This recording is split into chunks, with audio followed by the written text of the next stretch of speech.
بسم اللہ الرحمن الرحیم۔ السلام علیکم معزز بھائیوں اور بہنوں۔ یا عزیزو مٹھی پر 7 بار پڑھ کر کھول دیں، پھر کیا ہوگا معجزہ خود دیکھ لیجئے گا۔ ناظرین، یہ سچا واقعہ ہے، اور ویڈیو کا آغاز میں اس پیاری دعا کے ساتھ کرنا چاہوں گا کہ اے اللہ، ہمارے پیارے نبی صلی اللہ علیہ وسلم نے جن جن خیر کی دعائیں تجھ سے مانگی ہیں، ان میں ہمارا بھی حصہ شامل فرما، اور جن جن شرور سے انہوں نے پناہ چاہی ہے ان سے ہمیں بھی پناہ عطا فرما، آمین۔ ناظرین، آپ بھی کامنٹ باکس میں آمین لکھ کر اس پیاری دعا میں شامل ہو جائیے۔ دوستو، 80 لاکھ خرچ کر لو تب بھی یہ فائدہ نہ ملے گا۔ پیارے دوستو، میرے بھائیوں اور بہنوں، اگر آپ کو یہ شکایت ہے کہ جس کسی کے پاس کسی کام سے جاتے ہیں تو کام نہیں ہوتا، کوئی بات نہیں سنتا، اور سن بھی لے تو بات کو مانتا نہیں ہے، یا پھر آپ کو یہ شکایت ہے کہ لوگ آپ کی عزت نہیں کرتے، یا آپ چاہتے ہیں کہ آپ کی عزت میں اضافہ ہو، تو آج کی یہ ویڈیو آپ کے لیے بہت ہی خاص ہے۔ آج کی ویڈیو میں ہم آپ کو ایسا وظیفہ بتانے والے ہیں کہ آپ نے وظیفے کو بند مٹھی پر پڑھنا ہے، اور مٹھی کھولیں گے تو انشاءاللہ آپ کا کام بن جائے گا۔ یہ وظیفہ اللہ تعالیٰ کے اسم مبارک کا وظیفہ ہے۔ انشاءاللہ آپ کی قسمت اس وظیفے کی برکت سے کھل جائے گی، آپ کا مقدر بدل جائے گا۔ اللہ تعالیٰ کا یہ اسم مبارک کون سا ہے اور یہ وظیفہ آپ نے کیسے کرنا ہے، مکمل ویڈیو کو آپ نے اسکپ نہیں کرنا اور آخر تک ضرور دیکھنا ہے، تاکہ کوئی اہم بات آپ سے رہ نہ جائے۔ پیارے بھائیوں اور میری بہنوں، یاد رہے کہ تمام عزتوں اور بلندیوں کا مالک ایک ہی ذات ہے، اور وہ ذات ہے اللہ رب العزت کی ذات، وہ ذات جو تمام جہانوں کی پیدا کرنے والی ہے، اور تمام جہان اسی ذات کے قبضہ قدرت میں ہیں۔ تمام کائنات کے اندر وہی ہوتا ہے جس کا اللہ رب العزت کی ذات ارادہ فرماتی ہے۔ اسی ذات نے انسان کو اپنا خلیفہ بنا کر اس دنیا کے اندر بھیجا، اور تمام کائنات کو اس انسان کے لیے مسخر کر دیا۔ یہ انسان جب اس دنیا میں آیا تو دنیا کے نقشوں میں مصروف ہو کر اپنے رب کو بلا بیٹھا، اور یہ اپنے لیے عزت و مقام بھی دنیا کی چیزوں میں تلاش کرنے لگا۔ حالانکہ حقیقت دوستو اس کے برعکس ہے۔ یہ انسان جانتا بھی ہے کہ عزت دینے والی ذات صرف اللہ کی ذات ہے، اس کے باوجود غفلت میں ڈوبا ہوا ہے، اور اللہ کی ذات سے سوال نہیں کرتا بلکہ مخلوق کے پیچھے بھاگتا ہے۔ دوستو، ہمیں چاہیے کہ ہم ہمیشہ اللہ کی ذات سے ہی طلب کریں جو بھی طلب کرنا ہے، کیونکہ جو ہوگا وہ اللہ ہی کے حکم سے ہوگا۔ پیارے بھائیوں اور بہنوں، عزت اور ذلت صرف اللہ کے ہاتھ میں ہے، جیسا کہ قرآن پاک میں فرمان باری تعالی ہے۔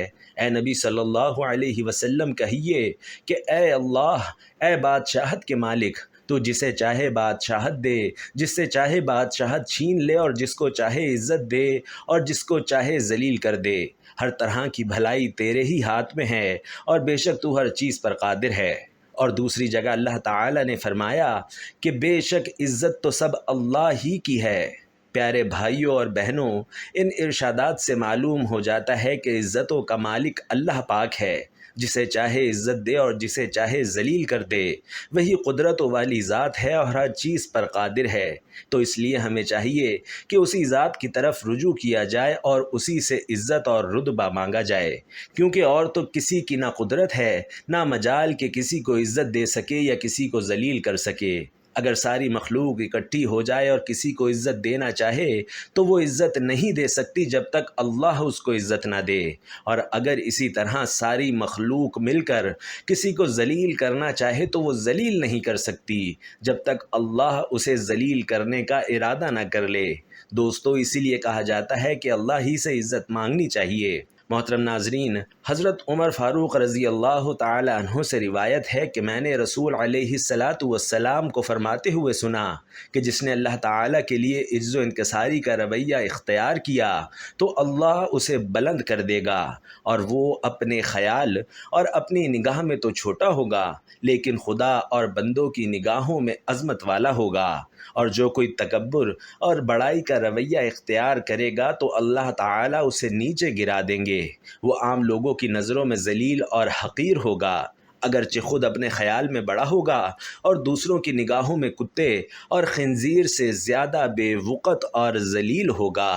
ناظرین، جب اللہ تعالیٰ نے انسان کو نعمت عطا فرمائی تو اس سے متعلق انسانی کردار کی خوب تربیت فرمائی کہ دیکھو، یہ نعمتیں میرے بتائے ہوئے طریقوں کے مطابق استعمال کرو، اور میرا شکر ادا کرو۔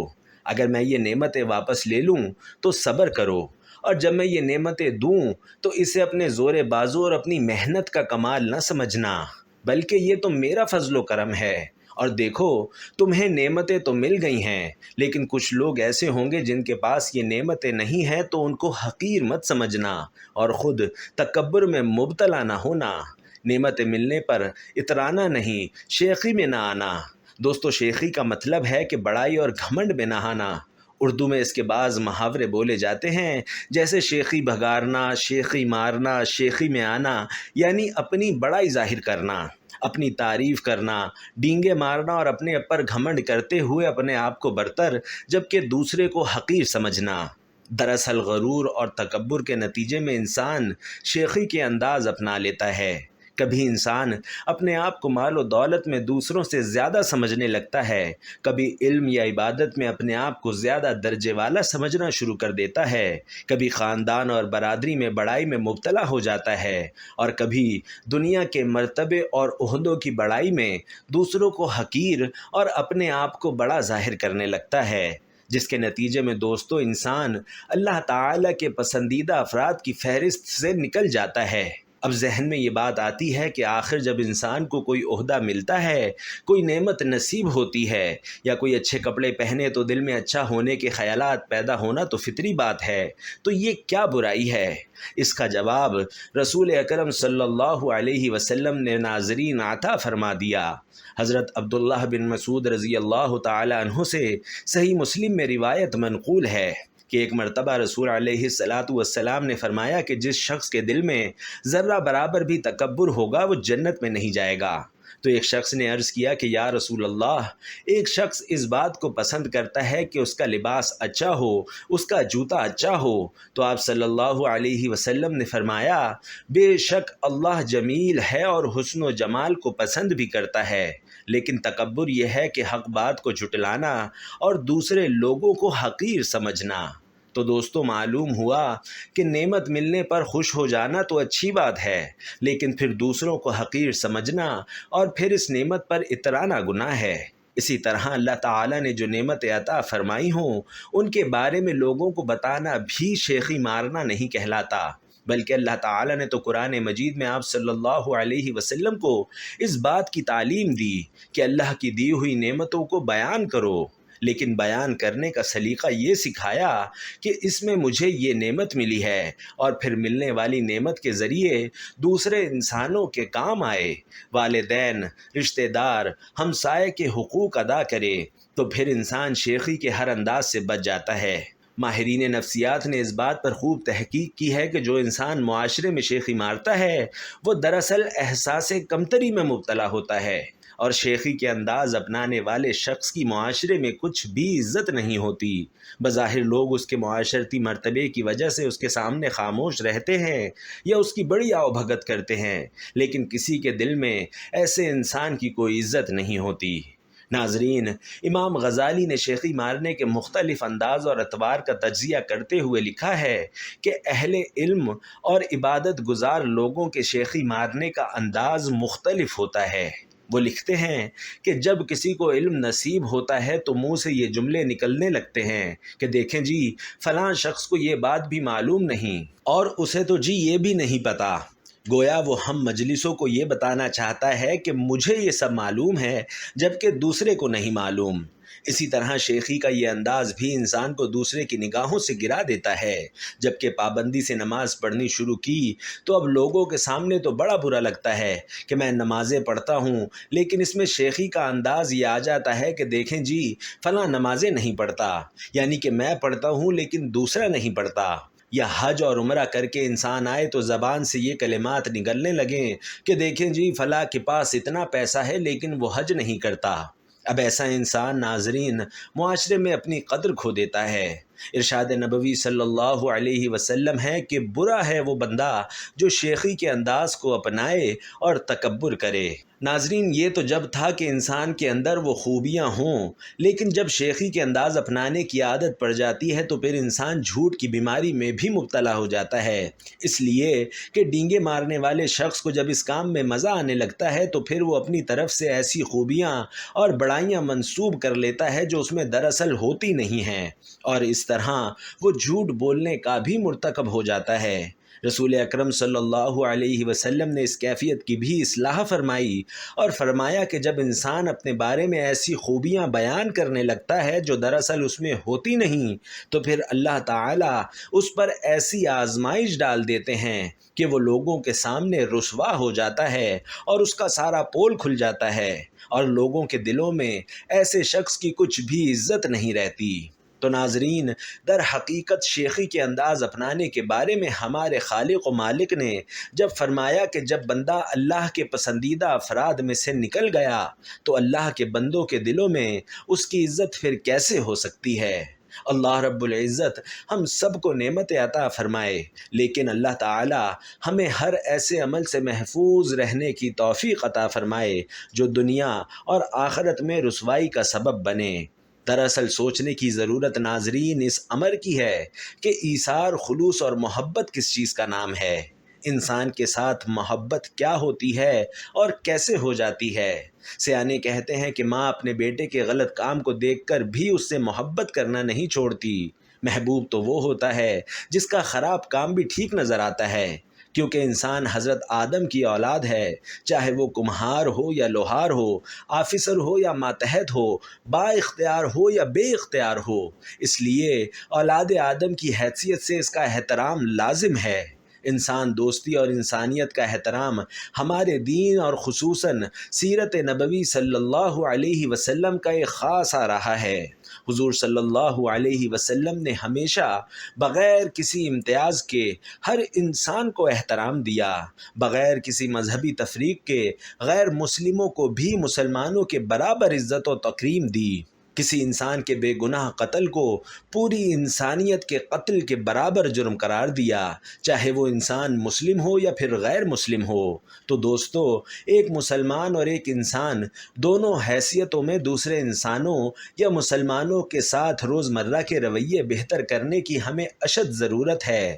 اس دور میں شدت سے محسوس ہو رہی ہے۔ عموماً ہمیں صرف دوسروں کی خامیاں نظر آتی ہیں، اس لیے ضرورت اس بات کی ہے کہ ہم سب سے پہلے شعوری طور پر اپنے گریبان میں جھانکیں اور اپنی خامیوں پر نظر رکھنے اور انہیں دور کرنے کی کوشش کریں۔ اس کاوش کی بنیاد پر ہمارا معاشرہ سدھرے گا اور معاشرتی برائیاں انشاءاللہ دور ہو جائیں گی۔ محترم ناظرین، اب چلتے ہیں وظیفے کی جانب۔ آج ہم آپ کو اللہ سے عزت اور رفعت حاصل کرنے کے لیے چند وظائف بتائیں گے۔ پیارے بھائیوں اور بہنوں، یاد رہے کہ اللہ تعالیٰ کے 99 صفات ہیں جو کہ احادیث میں بیان کیے گئے ہیں، اور جب بندہ اللہ کو اس کے کسی بھی صفت کے توسط سے پکارتا ہے تو اللہ اپنی اس ضبط سے اپنے اس بندے پر مہربان ہو جاتا ہے۔ یہی وجہ ہے کہ ہمارا آج کا جو وظیفہ ہے وہ اللہ تعالیٰ کے صفاتی نام یا عزیزو کا وظیفہ ہے، جس کے معنی ہیں عزتوں اور رفتوں والی ذات۔ پیارے بھائیوں اور بہنوں، اس نام کے ہم آپ کو اور بھی وظائف بتائیں گے، لیکن پہلے بند مٹھی والا یہ عمل ملاحظہ کیجئے جو آپ کی انشاءاللہ قسمت کھول دے گا، جو آپ کے سارے کام انشاءاللہ بنوا دے گا۔ جب آپ کسی سے کوئی بات منوانا چاہیں تو یہ عمل اس طریقے پر کر کے جائیں، انشاءاللہ سامنے والا بندہ آپ کی بات مانے گا اور آپ کا کام اللہ کے فضل سے بن جائے گا۔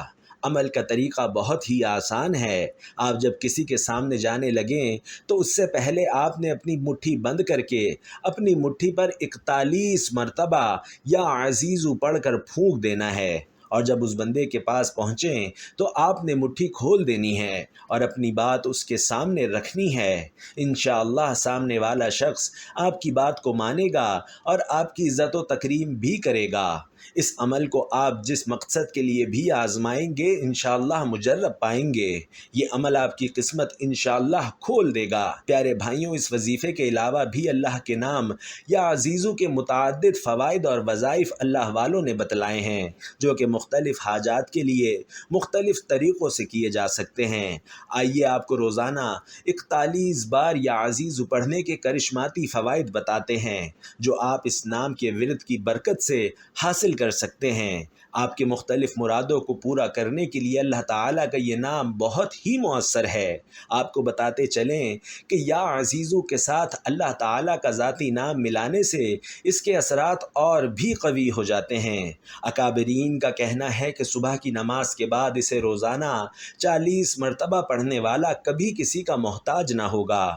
اس کو دنیا اور آخرت کی عزت اور رفعت ملے گی۔ ایسا شخص کبھی مقروض نہیں ہوگا۔ اس شخص کی ہمت ہمیشہ بلند رہے گی اور اللہ تعالیٰ اسے دوسروں کی نگاہوں میں باعزت رکھیں گے۔ ہر کوئی اس کی عزت کرے گا۔ ایسا شخص کبھی ذلیل نہیں ہوگا۔ پیارے بھائیوں، یا عزیزوں کا مفہوم یہ ہے کہ سب سے عزت والی ذات صرف اللہ تعالیٰ کی ذات ہے۔ یہ اسم جلالی ہے اور اس کے اعداد 94 ہیں۔ اسے ہمیشہ پڑھنے والا باعزت رہتا ہے اور دوسروں پر غالب بھی رہتا ہے۔ اس اسم الہی کی کچھ مزید وضاحت بھی ملاحظہ فرمائیے۔ ایک بزرگ فرماتے ہیں کہ اگر اسے فجر کی سنتوں اور فرض کے درمیان 41 بار روزانہ 40 دن تک پڑھا جائے تو اس کے اثرات انشاءاللہ جلد ظاہر ہوں گے۔ ہر حال میں غالب رہنا، زندگی کے ہر پہلو میں دوسروں پر غالب رہنے کے لیے یا اللہ یا عزیزو کا ورد بہت ہی مفید ہے۔ یعنی ان دو ناموں کو ملا کر کثرت کے ساتھ ان کا ورد کیا جائے۔ اکابرین کے مطابق یہ اسم عہدہ اور منصب کی بحالی کے لیے بہت مؤثر ہیں۔ لہٰذا اگر کوئی ملازم اپنے عہدے یا منصب سے معطل ہو جائے یا اسے نکال دیا جائے یا اس کی ترقی روک دی جائے تو اس صورت میں اسے چاہیے کہ اس اسم کو 21 دن تک روزانہ 7000 مرتبہ پڑھے۔ وہ انشاءاللہ العزیز اپنے منصب پر بحال ہو جائے گا۔ اگر ترقی رکی ہوئی ہوگی تو وہ مل جائے گی، اور منصب کی بحالی کے علاوہ عزت کی بحالی کے لیے بھی اس عمل کو بتایا گیا ہے۔ فرمایا اگر کوئی شخص اپنی کسی بری حرکت کی وجہ سے دوسروں کی نظروں میں ذلیل و خوار ہو گیا ہے تو اسے اپنی عزت بحال کرنے کے لیے اس اسم کو روزانہ 94 بار 40 دن تک پڑھنا چاہیے۔ انشاءاللہ اس کی عزت پہلے کی طرح بحال ہو جائے گی۔ ایسے ہی اگر کوئی عورت اپنے خاوند کی نظروں میں ذلیل اور خوار ہو تو وہ اس اسم کو ہر نماز کے بعد 40 دن تک 564 مرتبہ روزانہ پڑھے۔ انشاءاللہ وہ اپنے خاوند کی نظروں میں نہایت عزت والی اور محبوب بن جائے گی۔ ہم سب کا رازق دوستو اللہ تعالی ہی ہے، اس کے سوا کوئی رازق نہیں۔ وہ دیگر اختیارات کی طرح اس میں بھی وحدہ لا شریک ہے۔ کائنات میں ہر جاندار کے رزق کا ذمہ اللہ تعالی نے اپنے اوپر لے رکھا ہے۔ اس کا فرمان ہے کہ زمین میں چلنے والے ہر جاندار کا رزق اللہ کے ذمے ہے، اور رزق کے فیصلے اللہ تعالیٰ آسمان سے کرتا ہے۔ اللہ تعالیٰ کا فرمان ہے کہ آسمان میں تمہارا رزق ہے اور وہ بھی جس کا تم سے وعدہ کیا جاتا ہے۔ دوستو، رزق اللہ تعالیٰ کی ایسی نعمت ہے جس کا اختیار اللہ تعالیٰ نے صرف اپنے پاس رکھا ہے۔ اللہ تعالیٰ کے ارشاد کا مفہوم ہے کہ اللہ تعالیٰ تو خود ہی رزاق ہے، مستحکم قوت والا ہے۔ دوستو، اللہ تعالیٰ بعض لوگوں کو کشادہ اور وسیع رزق عطا کرتا ہے اور بعض لوگوں کے رزق میں تنگی فرما دیتا ہے۔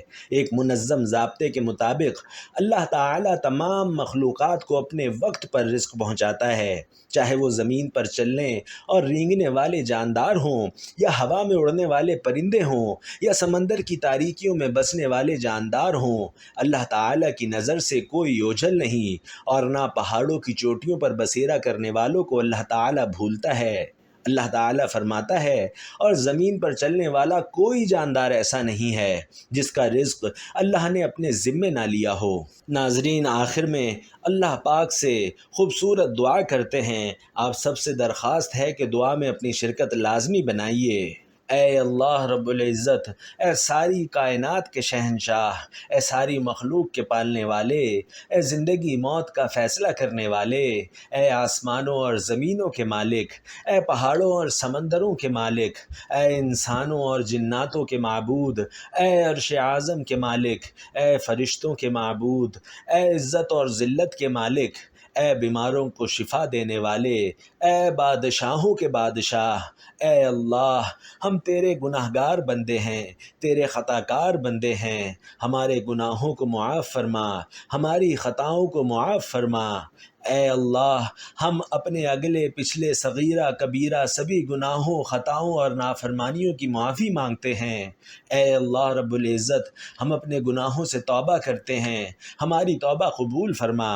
اے اللہ، ہم گناہ گار ہیں، سیاہ کار ہیں، بدکار ہیں، تیرے احکام کے نافرمان، ناشکرے ہیں، لیکن میرے معبود تیرے نام لیوا بندے ہیں، تیری توحید کی گواہی دیتے ہیں۔ تیرے سوا کوئی عبادت کے لائق نہیں، تیرے سوا کوئی بندگی کے لائق نہیں، تیرے سوا کوئی تعریف کے لائق نہیں۔ ہمارے معبود، ہمارے گناہ تیری رحمت سے بڑے تو نہیں ہیں، تو اپنی رحمت سے ہمارے گناہوں کو معاف کر دے۔ اے اللہ پاک، ہمیں گمراہی کے راستے سے ہٹا کر صراط المستقیم کے راستے پر چلنے والا بنا دے۔ اے اللہ، ایسی نماز پڑھنے کی توفیق عطا کر کے جس نماز سے تو راضی ہو جائے، زندگی میں ایسے نیک اعمال کرنے کی توفیق عطا فرما جن اعمال سے تو راضی ہو جائے۔ ہمیں ایسی زندگی گزارنے کی توفیق عطا کر کے جس زندگی سے تو راضی ہو جائے۔ اے اللہ، ہمیں ایمان پہ زندہ رکھ اور ایمان پہ ہی موت عطا فرما۔ اے اللہ، ہمیں تیرے احکام کی فرما برداری کرنے والا بنا دے اور تیرے پیارے حبیب محمد الرسول اللہ صلی اللہ علیہ وسلم کے نیک اور پاکیزہ آداب کو اپنانے والا بنا دے۔ اے اللہ، ہماری پریشانیوں کو دور کر دے۔ اے اللہ، جو بیمار ہیں انہیں شفائے کامل عطا فرما۔ اے اللہ، جو بے اولاد ہیں انہیں اپنے خزانوں میں سے نیک اور صالح اولاد عطا فرما۔ اے اللہ، جن کے جو کام رکے ہوئے ہیں وہ پورے کر دے۔ اے اللہ، بچھڑے ہوئوں کو ملا دے۔ اے اللہ، شادی شدہ جوڑوں میں محبت اور خلوص پیدا کر دے اور ان کی زندگیوں میں برکت ڈال دے۔ اے اللہ، تمام لڑکے اور لڑکیوں کے نصیب اچھے کر دے۔ اے اللہ، جو قرض کے بوجھ تلے دبے ہوئے ہیں ان کا قرض جلد سے جلد ادا کروا دے۔ اے رب العزت، شیطان سے ہماری حفاظت فرما۔